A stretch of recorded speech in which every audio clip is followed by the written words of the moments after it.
What's up, guys? Welcome back to today's episode of The Sports Sermon. We are brought to you by Scooch, the most functional phone case on the market. Check out ScoochCase.com to get yours today and use the code SPORTS18, sports with a Z, of course, to get a 10% discount on your order. Stay tuned till the end for a special Scooch giveaway as well. But now, today's episode.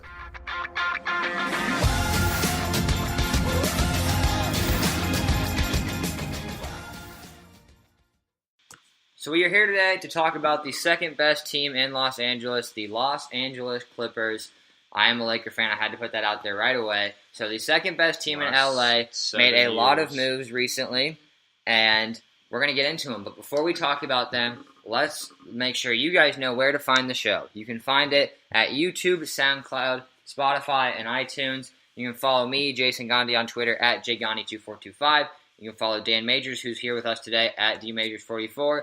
And you can follow the Clipper fanatic himself, Dylan Staggy, at Staggy Dylan. But let's get into it. Dylan, your squad traded Blake Griffin last year. They let DeAndre Jordan walk this year. What is the direction of the Clippers franchise? So I think next summer is going to determine a lot. It's set up that the Clippers can either sign star free agents with all the cap space that has been carved out, or we can start clean and start to build around Shai Gilgeous-Alexander and Jerome Robinson, the two lottery picks from this year. It makes sense for the Clippers not to tank just yet. I kind of wanted them to at first, but the more I thought about it, I mean, with Jerry West and Doc, they're probably not for that much longer. They could potentially attract some free agents next summer, so it would make sense to stay afloat for this year. And really, I think Shai Gilgeous-Alexander and Jerome Robinson are going to be the bridge between the present and future, allowing a couple of young pieces to start building around if things don't go well in free agency, but a couple of pieces that could be good in a few years with some free agents too. Yeah, so I'm saying rebuild. They waited way too long to do this. I'm not sure. Do they have to pick this year? It's lottery protected. So there's no reason to tank. Okay, there's no reason to tank. Yeah. And I'm not sure the next time they have their pick, but I mean, I don't know, dude. It's tough. That's what I wrote down. I mean, that's literally what I wrote down. I honestly do not know. They're in a weird spot, but like it's not terrible. It's just like weird. Like they have Patrick Beverly, Milos Teodosic, Lou Williams, Danilo Gallinari, Montrezl Harrell. Like they're all taking up a lot of cap, and they're all trying to help win games. Like, that's what they're here for. But then you also drafted Shai Gilgeous-Alexander and Jerome Robinson, and you didn't go after any, you didn't make sure you got DeAndre Jordan back. You didn't keep Blake Griffin. Like, those things, I just don't know what they're trying to do. It doesn't feel like they're ready to tank, like we said. But they're also, they're not ready to win. Like, they're not making the playoffs with this roster. There's no way. And so, I just don't know what the front office plan is. If I'm a Clippers fan, I'm very concerned. But also, the one thing that's letting me sleep at night is that we have Jerry West. Jerry West is a magician when it comes to the front office. He's made a bunch of trades for the Lakers and is one of the best front office guys ever to be in the NBA. So that makes me feel good that maybe he has a plan. But I guess, for me, I don't see the plan publicly. I just don't know really what the goal of this next season is.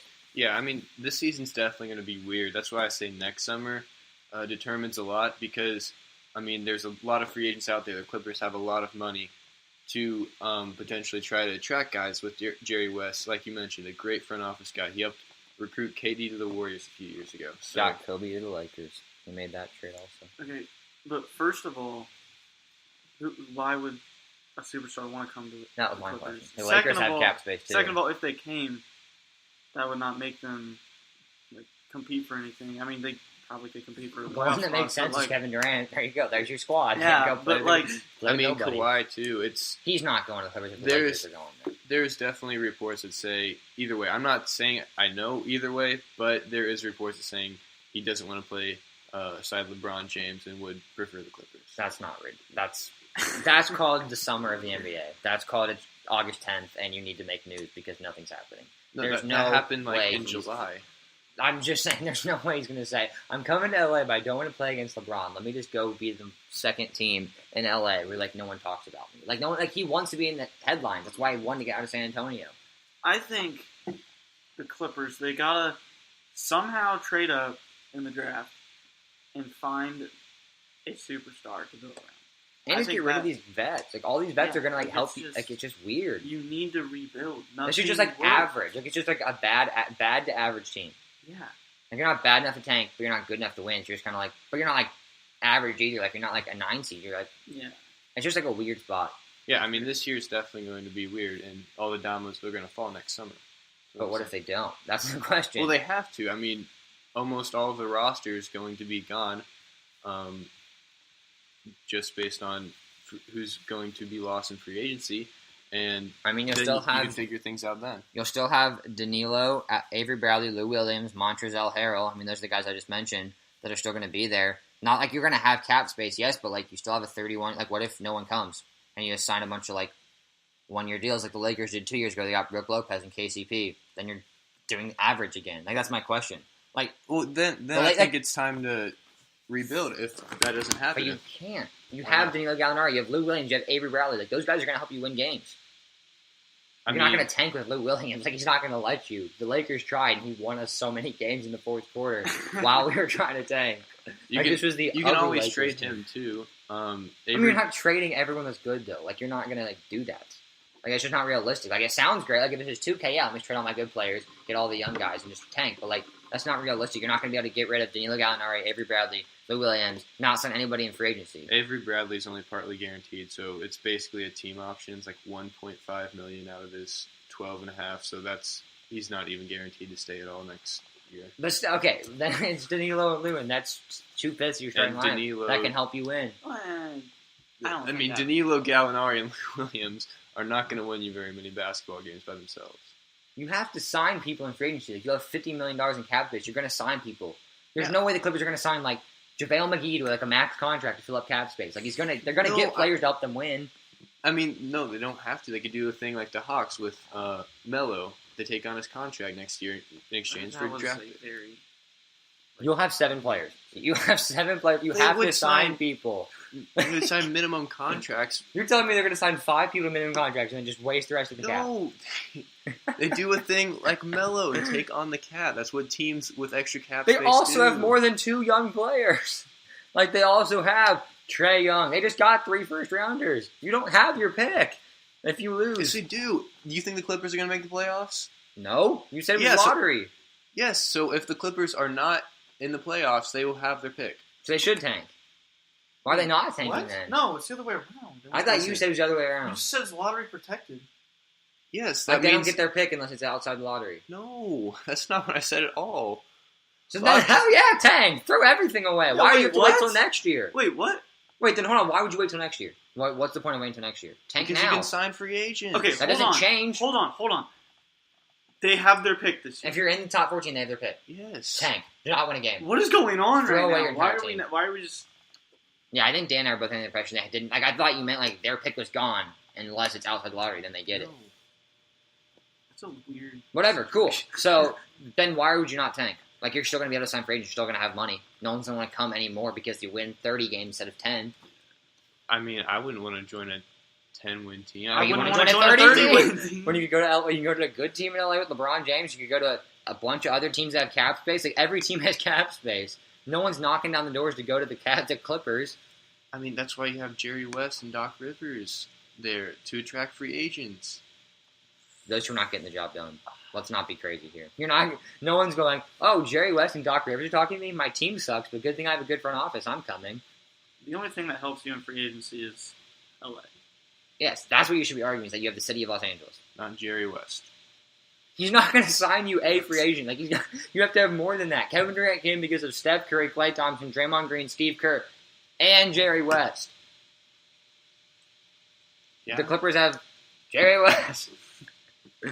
Like, if it was me, if I'm the front office, I would say, let's tank, but let's just give Shea Bay, let's give Jerome Robinson, let's give Jawan Evans and Darius Thorne. Let's see what they've got. See if they can do something. And Lou Williams. Lou Williams is the GOAT, and he's going to average like 50 on this team. But, like, you literally don't have anything that's going to attract free agents anyway. No free agent is sitting at home and saying, ooh, Patrick Beverley, Lou Williams, Danilo Gallinari, Montrezl Harrell, and whoever your 5 is. Tobias Harris. Oh, I want to come now. Like, he rejected an extension, so Tobias Harris is gone next year. No, he's not. He rejected the extension because he's going to get more money next summer. not from the Clippers. You tell me he wants to come back. Why would he not want to come back? Why would he want to come back? Where's he gonna go? Every team has cap space. I don't think you get that. Every team but 4 teams have cap space. There are 26 teams with cap space. Yes. So, okay, this is my question, Dylan. I am Kawhi Leonard. Pitch me why I should come to Los Angeles, Dylan. Right now. Give me your pitch on why I should come to Los Angeles. To play for the Clippers. Sorry. To play for the Clippers. I know I want to come to Los Angeles, but tell me why I want to come to the Clippers. I'm not saying that he wants to come to the Clippers for sure. I'm saying it's an option. I'm saying, give me the pitch that the Clippers are going to give to a free agent. Why should I come play for the Clippers? I'm curious. I'm just genuinely curious. What is the pitch? What are you using as our X, Y, and Z? This is why you can be a Clipper. I mean, Jerry West and Doc Rivers. It's in L.A. They're talking to you. They're you're Jerry West talking to me. And I'm Kawhi Leonard. Why should I come? No. I am Jerry West. The Clippers are in L.A. You have a young core in Shai Gilgeous-Alexander, Jerome Robinson, Tobias Harris, and you can be the man. Okay. But if you're talking about young, so you just said young core. Yes. I'm going to the Suns, and I could be DeAndre Ayton, Devin Booker, and then put me on that team. I'm going to the Knicks with Kristaps Porzingis. I can go to the Kings with Marvin Bagley and De'Aaron Fox. But he wants to come to L.A. So you just want to be by yourself in LA? You don't want to be good in LA. You just want to be on a bad team in Los Angeles? I'm asking. I'm genuinely asking. No, I mean, they would not be a bad team with Kawhi Leonard at all. They wouldn't be good. They would not be good. Kawhi Leonard and the Clippers are not making the playoffs. Yes, they are. In the West? You're telling me that your lineup next year... I'm trying to think of who's in the West now. I'm just... the Nuggets and the Timberwolves, you're telling me that they are better than them? No. In 2019-2020, your team would be Shai Gilgeous-Alexander, Lou Williams, Kawhi Leonard, Montrezl Harrell, and I was thinking Kawhi on the Spurs, but they also have Greg Popovich. But they have LaMarcus Aldridge and Greg Popovich and DeJounte Murray. That's why I guess for me, I'm looking at that's why I just don't know what the Clippers are trying to do. You can't bank on signing free agents. The Clippers are not a franchise that is able to sit back and say, oh, wait till this summer because then we can get free agents. They have no track record that can say we are good at getting free agents to come to us or we have a reason that people want to come here. So if I'm a Clipper fan, I want to see a clear cut. We are trying to build for the future. We are getting Shai Gilgeous-Alexander. We are getting Jerome Robinson, and we are getting as many young guys as possible. We are trying to see what do these guys have. Or I want to see we drafted them as depth, but we're trying to win. I have Patrick Beverley, Lou Williams, go sign DeAndre Jordan back, keep Blake Griffin, and we're going to go try to compete for the playoffs. I want to see one of the directions. Right now, you're just sitting in the middle. We can wait till next year, but then if that doesn't happen, then we push it off to the next year. I don't think the Clippers are in the spot that they can do that. They don't have any reason to be able to do that. The Lakers or other teams where they have some reason that players have shown they want to come, then it's, hey, we can wait till next year because the Celtics with Kyrie, or the Knicks with Kyrie, Kyrie has said, I want to come to the Knicks, and they have Kristaps Porzingis, and they're in New York. Those three things are hey, we can say, let's do what we do this year and see if we can get Kyrie. The Clippers don't have a great young core. No one's looking at the Clippers and going, ooh, I want to play with that young core. No one's looking at the Clippers and saying, ooh, they're winning now. If I add there, we're a championship contender. They're just, there. You see what I'm saying? So, I just don't know. If I'm a Clipper fan, I'm kind of concerned on what is our direction. What are we trying to do? Yeah, I mean, I think this year's a little fuzzy on that. I think that a lot of that will be determined next summer, the direction, whether to rebuild or sign free agents. It's not – the Clippers have too many pieces on the roster to just throw it all away and tank this year. So sign DeAndre Jordan and keep Blake Griffin. That's my biggest issue. Why would you Blake not Griffin and keep Tobias him? Harris was not even a downgrade at all. Plus, they got a first-round pick. You want to compare their stats last year? No, I'm just trying to think. I've been arguing that for a while that Blake Griffin's overrated. So. You've been telling us how good Blake Griffin was, but you said he's the most overrated player in the NBA, and you told us no. You told us he was so good, and he has such a good shot. And you've been arguing how good Blake Griffin is until he's I do think Blake Griffin's good. How good do you think Tobias Harris is? He was really good with the Clippers last year. But it was 30 games. I think Blake Griffin played 25 games with the Pistons. So that means Tobias played something around there. Anyway. We'll get back into it when we get to the ceiling and the floor. But let's talk about your coach a little bit. Doc Rivers got an extension. Were you surprised and why? No, he overachieved last season. I'm not surprised at all. I'm more surprised that he actually wanted an extension, though, because there is the potential for a rebuild soon. It doesn't seem like he wanted that from his career at all. So, yeah, I was definitely surprised. He hasn't done anything great in his tenure with the Clippers. I think now that you're in the rebuilding stage, it should be the time to get a new coach for players to get around.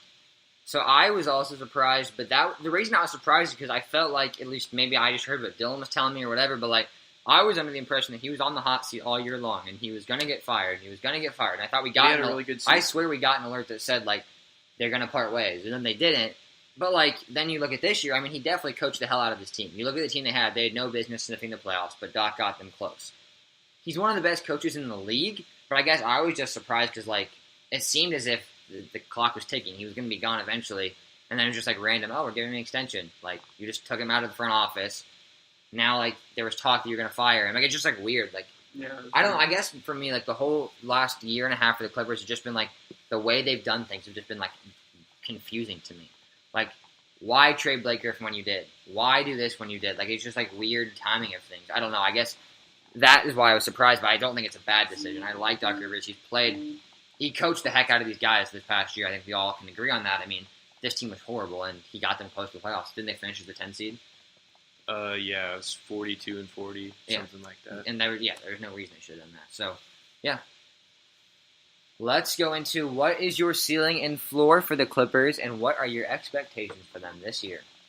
So I think if Danilo Gallinari and Tobias both stay healthy, and then Shai Gilgeous-Alexander and Jerome Robinson are all rookie team type players, the Clippers could finish around 500 and compete for the playoffs, but I think more realistic is like 36 to 38 wins. I said ceiling is 35. Ceiling is 35? How? Floor of 23 and expectations of 30. They will be one of the worst teams in the league for a while now. I mean, they don't have a lot of guys around. So I think it's time to sit back, enjoy the rebuild, and look forward to the future. Do you want to ask him a question? I thought you were going to talk to him about it. Yeah, I mean, like, last season, it's basically the same exact team, and Doc had him at 40. But Danilo comes back, got two rookies, and Shai Gilgeous-Alexander and Jerome Robinson. I also think Clippers might come to reality and say, hey, let's try to get some good young players. Let's tank. And I think ceiling of 35 wins then if that happens. I think 35 is really low, but so my ceiling is if their vets stay healthy, kind of the opposite of what Dan said, and they just decide, hey, let's try to win this year because we're smart. And they will get a lot of playing time. I mean, Lou Williams will play 40 minutes a game. Neil Gallinari will play a bunch of minutes. Patrick Beverley will play a bunch of minutes. They'll be a 9 or 10 seed, probably not a 9, a 10 seed, 10 or 11 seed like they were last year. I don't know what their record was, but like around that same spot where they outplay what they should, but because they don't really care about the youth movement. The floor is that they do go full youth movement, and then they're picking in the top 7, because if they do it how I guess I would do it, they should be just looking at this draft. My expectation, though, is just find an identity. I don't care what your record is, but give me, as a Clipper, I'm taking this as a Clipper fan, give me your plan for what the next 5 years is. I compare it to the NFL, where like this is the first year in a long time where every team in the NFL has a legit plan at quarterback. You might not agree with it, you might not love it, but they have some sort of vision at the quarterback spot. The Clippers have I don't see a plan for the franchise, and that's what I want to see as a Clipper fan. I don't care if we win 2 games, I don't care if we win 82 games. I want to see what is our future, what's our plan, because, I mean, no one thinks they're going to contend for anything soon. So, like, what is the plan? Are you okay being a 6 seed? Are you going to try to build to be a 6 seed? Are you going to try to build to be a 25-win team and do it? The Suns have done it. Like, that's what I want to see. What is the move? Are you going to be a Spurs or a Suns? That's kind of how I look at it. And get out of this awkward middle spot. Yeah, I mean, it's definitely awkward right now. I'll agree with you. I think a lot of that is going to be determined next summer, though. Yeah, I think that if it was me, I would not feel comfortable banking on the summer, but I'm not a Clipper fan. That's fair to do that. I mean, I don't think it's a crazy. It's just I wouldn't want to be what do you mean banking on the summer, though? Like, okay, what happens if you don't get anybody in free agency? You just wasted a whole year without getting the pick, a top pick in the draft. Well, I mean, I don't think there's any way the Clippers are doing that, though, because of all the pieces. I mean, Patrick Beverley, Lou Williams, Avery Bradley, we've seen him get Danilo hurt before. We're Gallinari. both going to get hurt again. Patrick Beverley and Danilo Gallinari aren't. They're both hurt. Then I think, I mean, I'm going to assume bench them. they stay healthy first. Yeah. But Yeah. if they are, then maybe it is time to tank this season. But, I mean, if all those guys are healthy, though, there's just too many pieces to be one of the worst teams. I thought you were going to say more. Yeah, I mean, you asked me just like, what do you mean banking on the summer? I guess like, what it seems like is that you're just kind of like in a wait and see, like you're in a holding pattern. You're not buying or you're not selling. You're just kind of holding. And so I'm saying like, I guess for me, I don't know how much clarity the summer's going to give you. I guess is where I'm. I feel like it has to give clarity though. Like, either you get a free agent, re-sign Tobias, and try to go in and win something next year, or... But there's a lot of variations to that plan. You get one free agent, Tobias doesn't come back. You sign no free agent, Tobias come back. You get no free agent, and he doesn't come back. You get a really high draft pick, and one guy comes. Like, there's a lot of different variations. Yeah, I mean, I hope it's not awkward where only Tobias comes back. And then what if it is? Like, what if he signs before free agency? Then no I'll one agree wants with to you. Then I'll agree with you that there's no direction. But I think we have to wait until next summer. That's fair. I mean, I guess I just want one now. That's I guess like where I'm just like I just don't know what the plan is now, but that's fair. All right. Any last thoughts on the second best team in Los Angeles? Last 7 years. Alrighty. So that's gonna do it. While the Lakers keep getting draft picks, the Clippers are still gonna keep getting bounced out of the first round in the last 7 years. But this is going to do it for the Clippers episode. I'm Jason Gani. That's Dylan. That's Dan. Like I said, you can follow us all on Twitter. I'm sure the Clippers fans are ready to come at Dan and I. I'd love to hear it. I love commenting. I love when you guys comment below. I actually just sit and I enjoy it. I try to reply to everybody. So comment below. I love it. If you do that, we'll enter you for a free Scooch case. I'll let you guys get 15% off if you go on scoochcase.com right now. Make sure you follow the show at the Sports Sermon, Sports with a Z, for polls when the episode comes up. All that and more. Thank you for listening. We'll see you guys later.